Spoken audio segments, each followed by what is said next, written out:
what is your outlook on this year's team? Well, we've got a couple things that we're looking forward to. Number one, our goal for this year is to be in the NCAA championship at the postseason. I think also we have a very young team. We have our senior captain, Asia Dyer, and our junior, Jackie Urbanati, who have done a really nice job leading the underclassmen. But we have four sophomores who I think still need to kind of come along a little bit, just be a little bit more consistent with their performance. And then we have four freshmen who are really just becoming acclimated to college tennis and the level of competition that they will face in the ACC this year, which is, one of the best tennis conferences in the country. So if we can bring the freshmen along, both on the singles side and then acclimate them to doubles play, we should have a really strong season.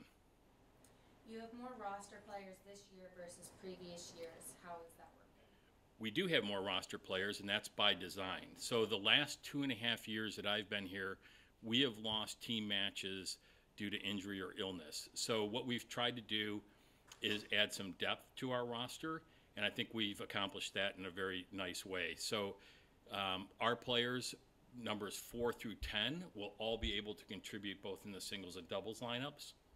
And I think that it gives us a lot of flexibility in our doubles pairings. So where we had a limit of 8 players before, that gave us some limited flexibility. This year, all 10 players can contribute, and we just have more options going into the lineups for both singles and doubles as we face our competitors. What are your early observations from the Harvard and Yale Invitationals and All-Americans? Yep. Okay, so early observations. Number one, this team dynamic is much better than the previous teams that I've been associated with here at BC. These players get along extremely well. They want to fight for each other, and I think that's a component that really is going to add to the wins as we go forward. The second observation that I have, our 4 freshmen in our first competition at Yale this year all won their first singles match. So that was a huge step forward in college tennis for them and a nice way to start their college career.